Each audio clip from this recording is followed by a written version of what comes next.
Buenas tardes, good afternoon everyone.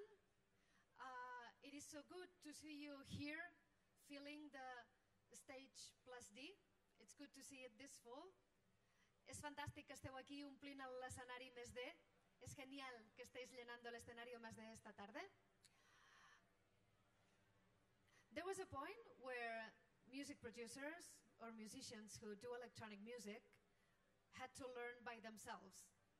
They would buy equipment and they would figure out by themselves how it worked. Nowadays, there are fine schools that teach how to work with this equipment, and that obviously speeds up the learning curve.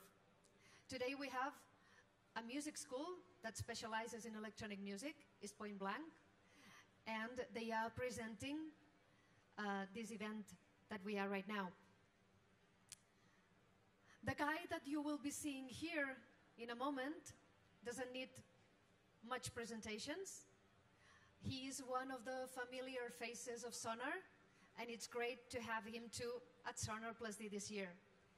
He is a DJ, he is a producer, musician of course, and also a music technologist, because this year he comes with his own mixer.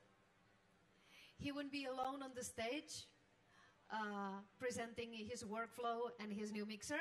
He will be with Declan McGlynn, who's a journalist, and he writes a resident advisor in a DJ magazine. And what we have to do right now is welcome them with a very, very big applause.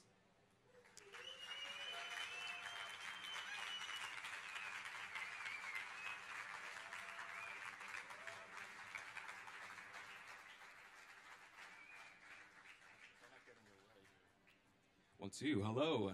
Hey guys. You all right? Good? Yes, cool. All right, as was previously said, my name's Declan McGlynn from Point Blank Music School, which is a music production and DJing school based in London, LA, and online. Today we are joined by a music legend and a technological innovator. We're going to discuss a little bit about his new mixer, Model 1, his Play Differently movement, and get a bit of an insight into how he approaches DJing. And we'll give you guys a chance to ask some questions too towards the end. So please give it up for Richie Hawtin. Yes. So, are you on? Working? Yeah, it's working. Okay. Cool.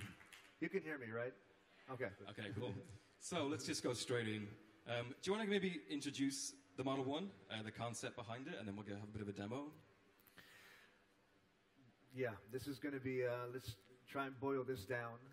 We don't have that much time.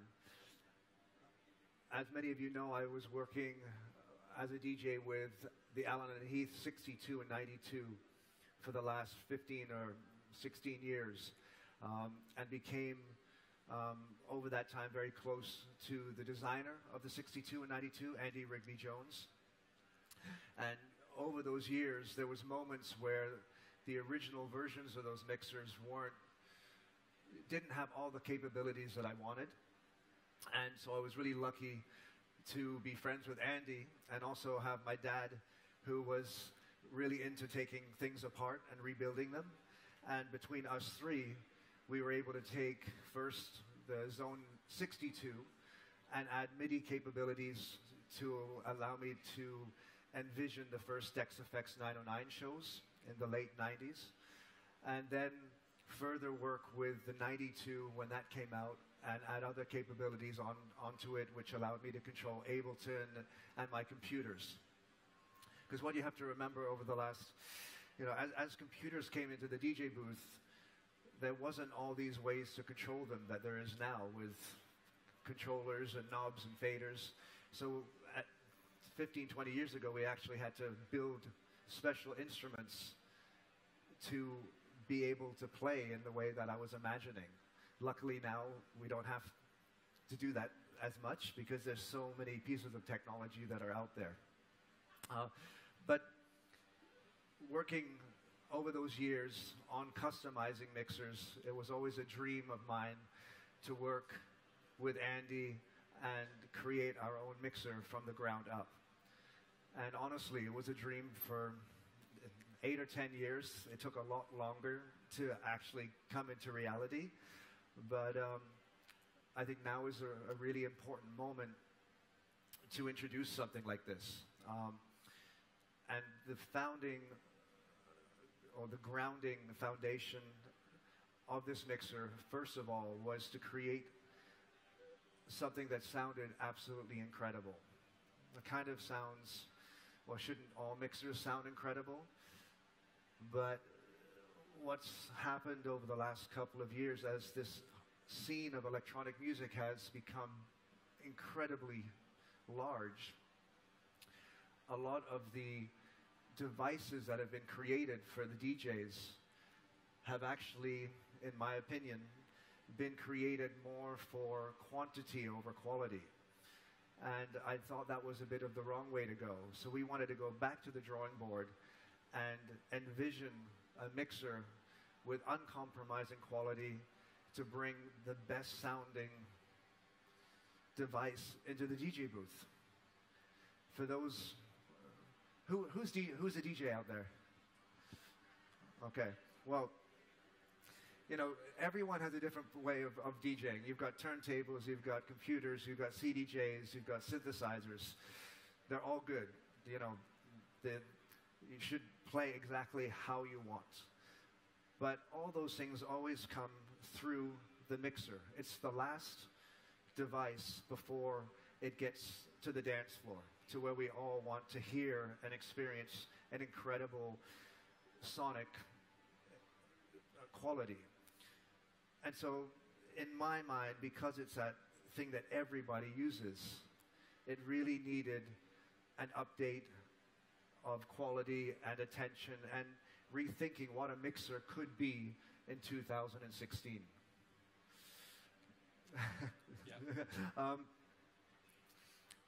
Now I lost my train of thought.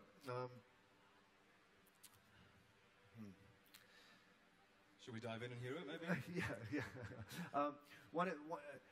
That's back to that starting point of quality.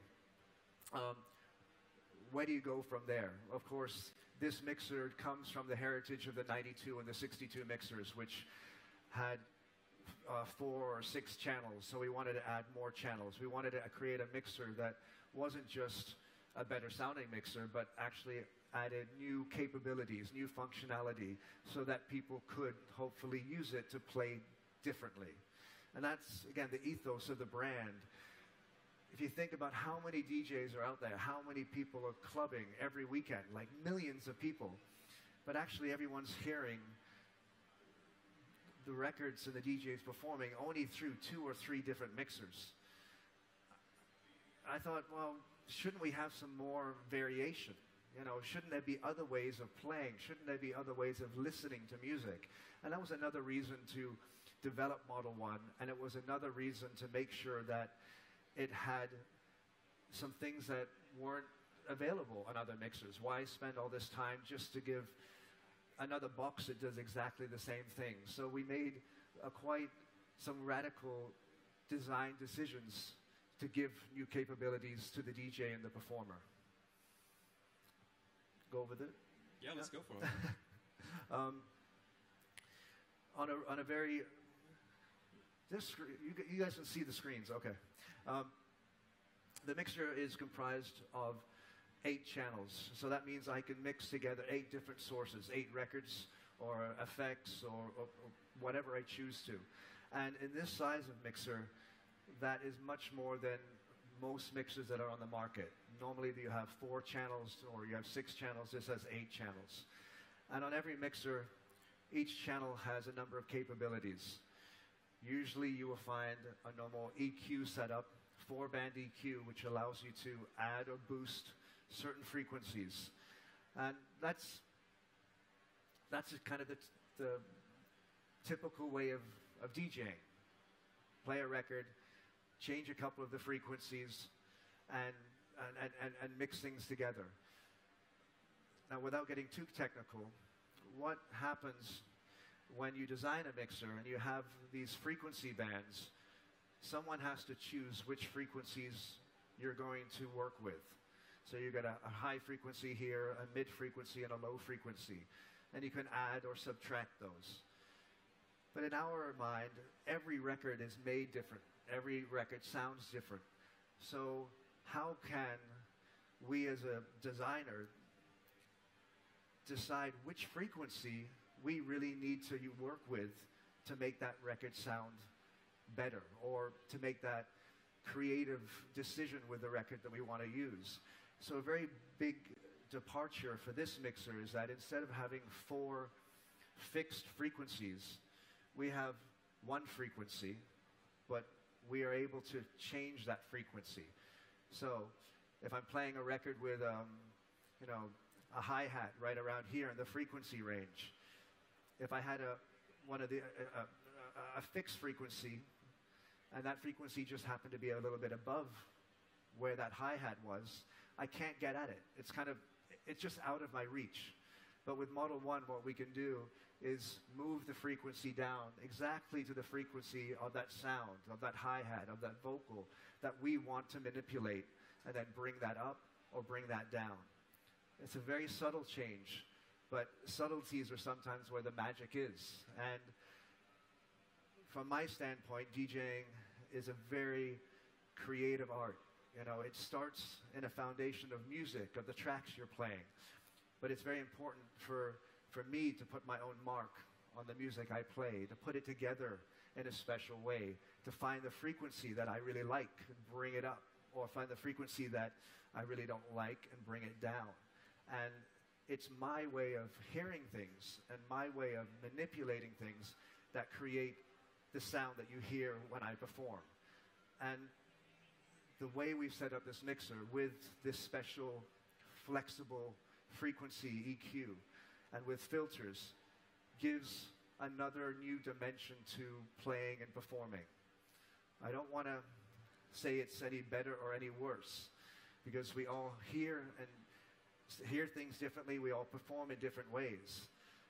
But again, it was important to create a device that had a different way of playing and performing, so that I can be inspired, I can get into the sounds that perhaps I couldn't with another device. And also for the people on the dance floor, that you maybe hear a record being manipulated in a different way. So it brings more variation, hopefully more originality to the performance and to the experience of the night, which I think is incredibly important for this side of the turntables or decks or computers, but also is important for the dance floor too. Yeah, absolutely. So with the Model 1, I mean, what's interesting is even though it's completely analog, you're still running Traktor as your main source of music. And why did you decide not to make any digital connectivity on the Model 1? I think there's a tendency right now that there's feature overload on a lot of the devices that are out there. Let's put as much bells and whistles into the mixer as possible. Let's make this button and knob do 3 or 4 different things. And on one level, that's great. There's a lot of flexibility, but we felt that we wanted to get back down to basics and create a device that did one function or a series of functions in the best possible way. And so that started to lead us away from digital, which gives you a lot of options and possibilities, and back to this device being the center point of the DJ booth. This device being directly connected to incredible sound systems around the world. Sound systems that clubs spend $250,000, $500,000 on. Don't you want, as a clubber and a club owner, to make sure that sound system sounds absolutely incredible? So it was Andy and I's opinion at this moment in time, most of those sound systems are analog. And the way that people play comes together in incredible different ways. I have a computer here, which is digital.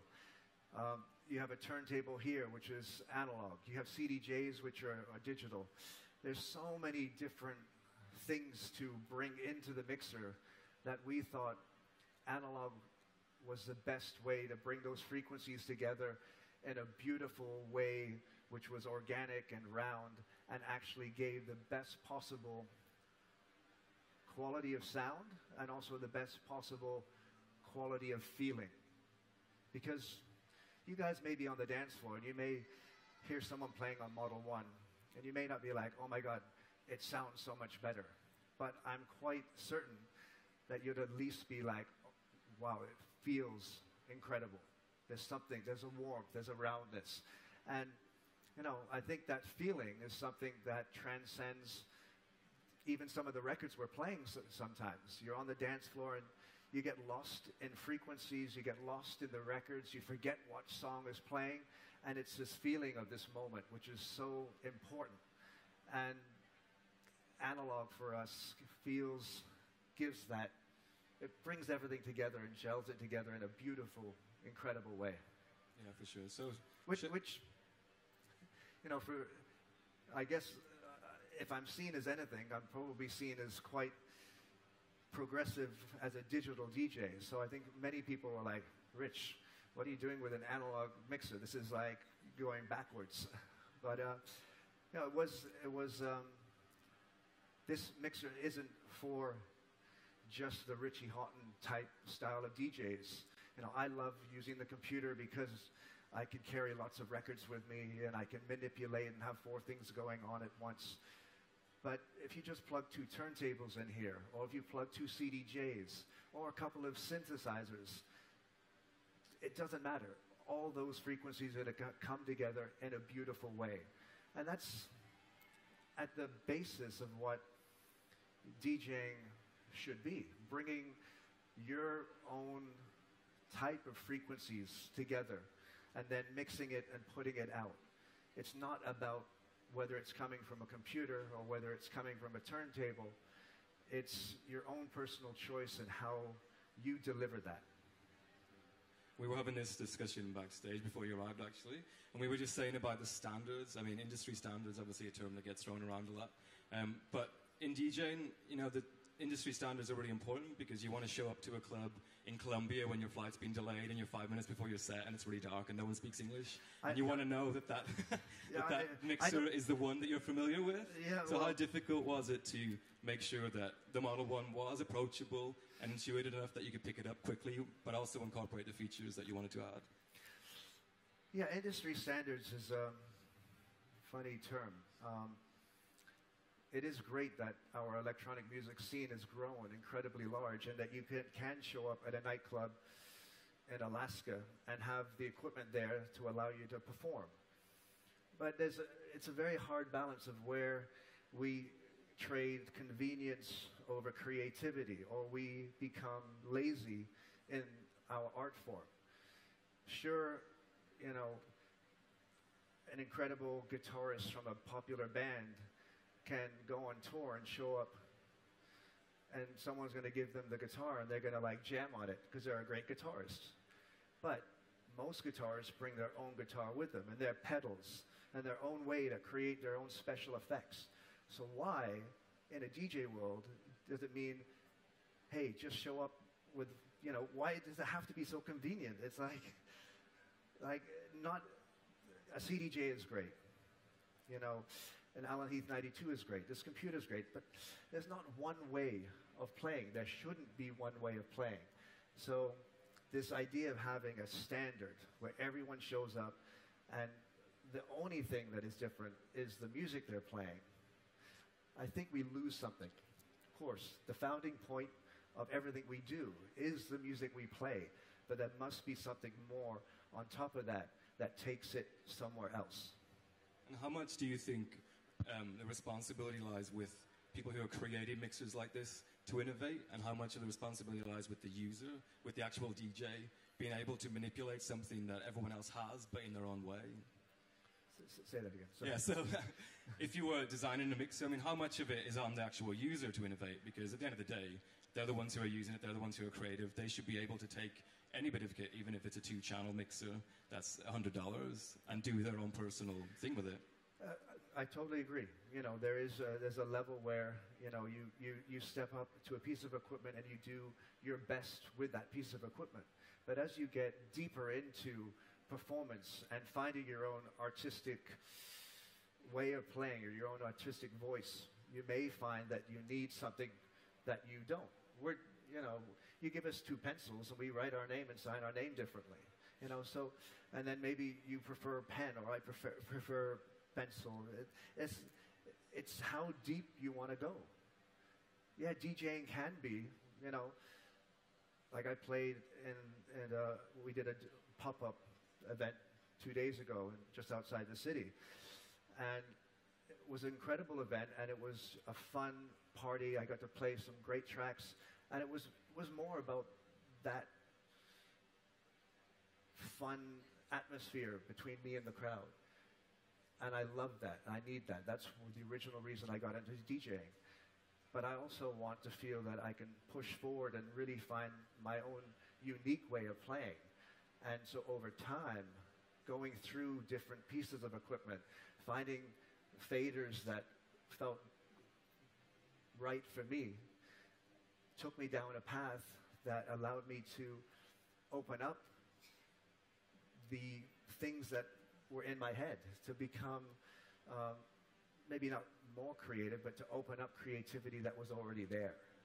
And that's, we all have a starting point. So playing 2 records on top of each other in the beginning, it's like, wow, this is absolutely incredible. But I want to see the DJ community strive for more. And have you seen any of your peers use this in a way that you didn't anticipate? Yeah, actually right now we have Local Dice and Dubfire and Chris Liebing and a number of other people carrying the mixer with them. And everybody is using it different. Some are straight onto the controls and the filters. Some people like the master filter. Dice was using the EQ in different ways. We have a master EQ over here. There's a lot of different ways to play with this. And to watch someone play, next to each other on the same, in their own unique ways is absolutely incredible. But those guys also, we showed on the mixer, they were so excited. They were like, hey, this allows me to do something which wasn't available before.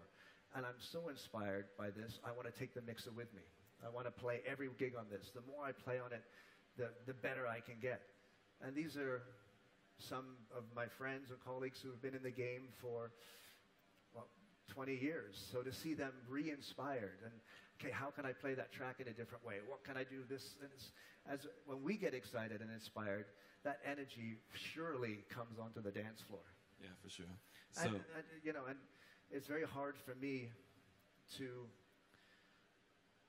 find what got me into this whole mess in the first place. With music or technology. I grew up, my dad was always playing crazy frequencies and Kraftwerk and Pink Floyd and even before I knew what he was doing. But he was also tinkering with technology and taking things apart.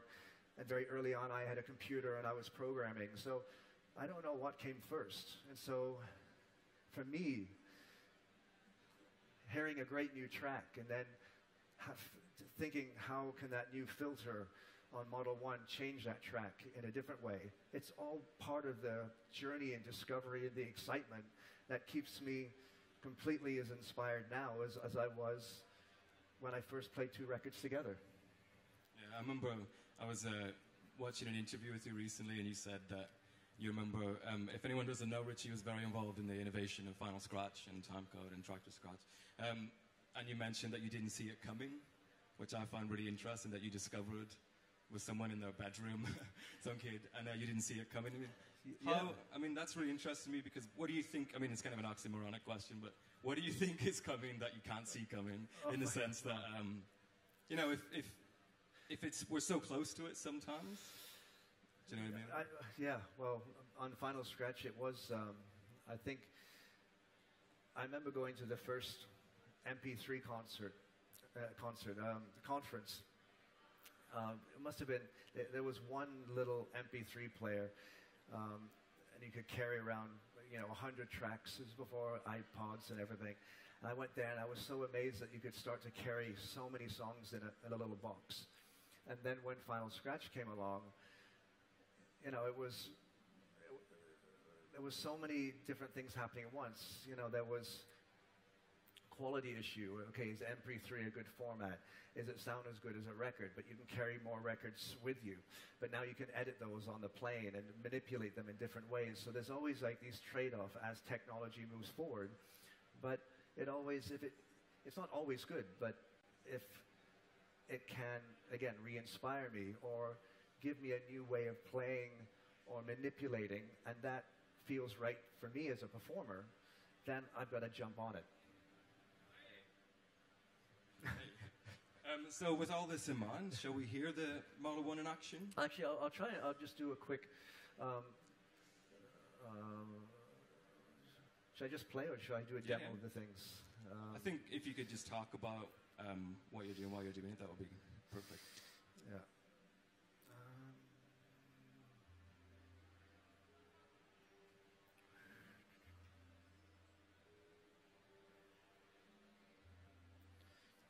One of the words that I always come back to when with the design of Model 1 and the feeling is smooth.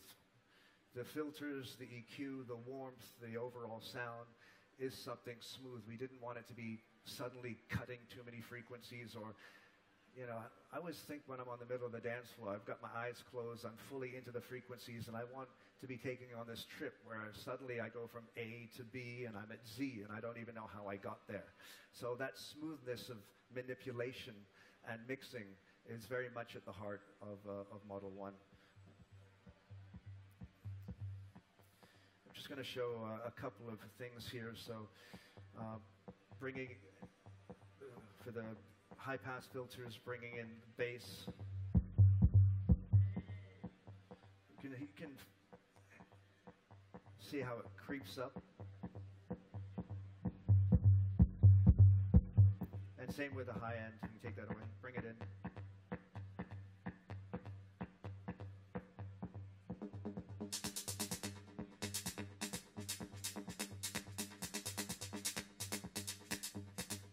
This is another very important feature. Why, again, play differently. It should be playable. That's what we didn't want to have menus and, oh my God, if I touch this, is it a filter now or is it an EQ now or is it going to make a delay? Each thing, each knob, each button does one thing, so when I go for it, I know.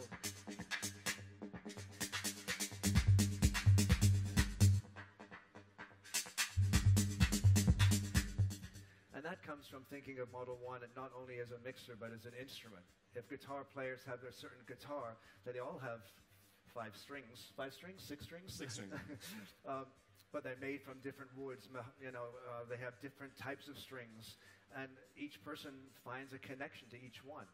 And they spend a lot of time with that instrument. And so we wanted to make this an instrument that you could spend time with, that you wanted to spend time with, and that you would slowly unlock new possibilities.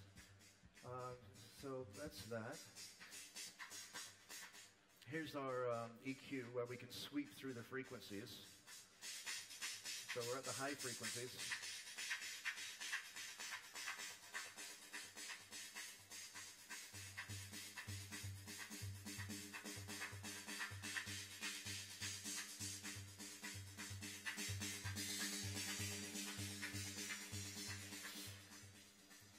Then over on the other side, you have a master filter, which is a little bit more of a different beast. Here's one filter.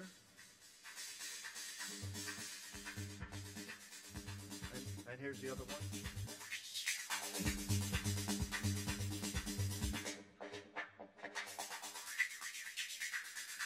Kind of clears your ears out. And then you have an EQ on the right side, which is on the master, which is another way to cut or boost frequencies.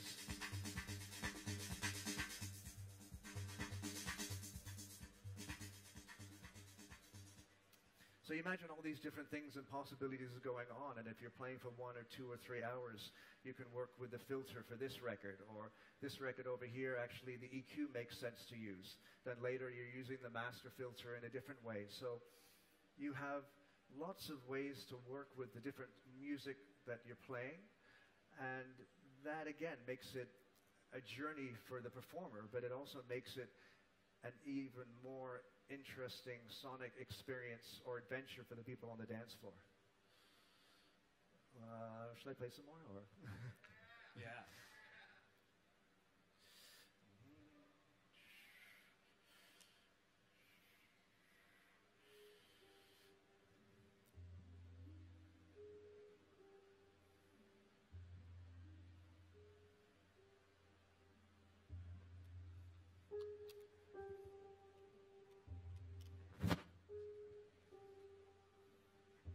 it's going to be hard playing with this thing.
So that's a Yeah. little bit, sorry.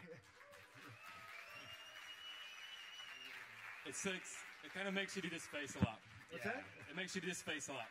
Yeah. The bass just sounds amazing. I mean, I think that when you're talking about sculpting sounds, it's quite difficult to tell in a good way what track is doing what, and I think that's the whole purpose, is that you're blending us together as one sound. Say that again. It's right. Yeah, because it's quite difficult to tell what track is providing what sound, and I guess that's the whole purpose. Yeah, that's, of course, I have a certain style of playing, so there's like two or three things going over here. You can see here, right? No? The cameras, you see this or not? No? Okay. I would explain what I'm doing, but it's not going to make sense. But you have 4 turntables over here. You have this device here, which is drums and claps.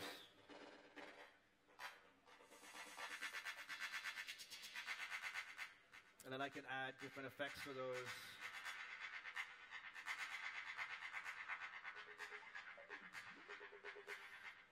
And as that's going, I can also add other effects and control them from here, which is in the computer.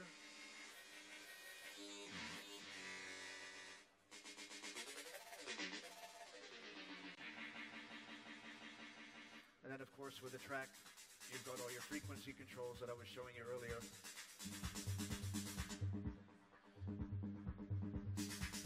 And that's right now just looping, so.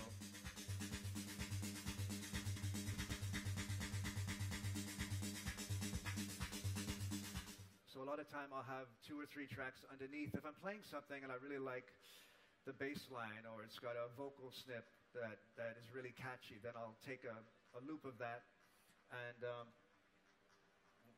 then leave that going as I bring in another 1 or 2 tracks. And sometimes if I've got a really great bass line going and it's just giving everything this warmth underneath, I can actually leave that going for 20 minutes, 25 minutes as 5 or 6 other tracks have kind of come over and developed the whole style. So, you know, I'm happy when people hear songs that they know, a little clip, a little melody, but I don't want people to hear the track as they would hear it at home or by another DJ. I think that's, you know, not everybody likes that, but I hope people come to see me to have to hear things from a different perspective, from my perspective. Yeah, for sure. So we're short on time. I want to give you guys a chance to ask some questions. I just want to ask you one more thing. The Play Differently concept, will there be more hardware coming? Will there be a Model 2? Well, we have really no idea where it's going to go. We spent the last 2 years working on this project, and as many of you who know me, I'm involved in many projects over the years, and this has been one of the most inspiring but intensive things to bring this to market. So we'll see what the feedback is and what people like about it, what they don't, and there could be something else. But we've got a lot of work to do bringing this to the club, showing people and explaining and educating, because like I said, one of our biggest decisions on making this device, making this instrument, making Model 1, was to bring something which was different and give people an alternative to how they would normally play. And that takes time, you know, if you're a new DJ just starting out and you don't know any different, then it's going to be, in a way, pretty easy to jump on and get into it. But if you're, you know, an old veteran like me who's been playing for 20 years, then maybe it's going to take some time to unlearn some things and learn a new way of playing. That excites and inspires some people, but not everybody. But definitely inspires me. Yeah, for sure. So, got any questions in the audience? Go right in front. Is there a mic? Is there a mic anywhere? Yes, there is. Hi. I was trying the mixer on the booth. It really feels and sounds like a studio mixer more than a DJ mixer. It's obviously a DJ product. But how do you see that fitting into this new trend of bringing synthesizers and sequencers on stage? And how you think your mixer works in that, you know, type of setup? Yeah, I think I think there's been a lot of talk over the last 10 or 15 years of DJing and production and studio and DJ booth coming closer together. And I would say this, and a lot of the other DJ mixers on the marketplace, even the newest versions right now, are kind of reiterations or developments of models that were created 10 or 15 or 20 years ago, which I think were created to mix records together. And this really, from the ground up, is about mixing frequencies together and doing it in the best possible way. We have 3 preamps for turntables on here. You know, you've got crazy DB25 balanced connectors. The whole mix bus is balanced, so it's actually internally it thinks it's a studio mixer. Yeah, I think that's what I was getting at earlier. It's like this was built from the ground up in the last 2 years with how people play or how people could play. And plug 2 turntables in here and it's going to sound absolutely amazing. But there is 8 channels and all this other things. So it does open up a lot of creative possibilities and freedom, which maybe that's, you know, sometimes you see the studio world as kind of where you go and you unleash your full creativity. And on the extreme side of DJing, there's some people who just want to play one track after another. This can be somewhere in between. Cool. Probably got time for one more question. Got one over here. Yeah. Hi, Richie. This is Jarno. I live in Berlin too. And I have a question. I used to play with Sónar+D, and the idea is that I'm here with an app that generates music from your surroundings, your movements or your light. How can I connect my mobile device to your mixer and we can jam together? Well, it's like any mixer, you've got a number of different inputs. You've got RCA, you've got line, you've got master plugs on the back. So you can basically, anything that makes a sound, if you've got the right cable, you can plug it into it. That's the next demo after, yeah? Yeah, cool, nice one. Again, you know, kind of, it's a combination of both questions. Because a lot of the mixers on the market haven't taken into consideration having other things plugged into them, perhaps rather than 1 or 2 products. Some things actually sound better than others, you know, and I don't think that is fair. We wanted to create this so if you plug a computer in, the computer sounds great. If you plug a turntable in, or a CDJ, or a Eurorack synthesizer, they're all going to sound great. And it's not going to be something where, one, you've got to crank the volume, which unfortunately, right now, you know, there's a big resurgence of vinyl. Turntables sound amazing. But most of the mixers that you plug them into, you actually have to crank the grain to make it sound as loud as the computer or the CDJ, which actually then degrades the sound. So you have a beautiful source, a beautiful piece of vinyl, turned up way too loud, and actually not sounding. That's completely wrong. You know, you should be able to play in any way you want, and you should sound as good as the person next to you. And then it's up to you and your creativity and the records that you play to transcend above the person next to you. Absolutely, nice one. So we are out of time. Stick around because we're coming up next. We got Ski Oakenfold, who's going to recreate a New Order classic in Ableton Live. But for now, give it up for Richie Hawtin.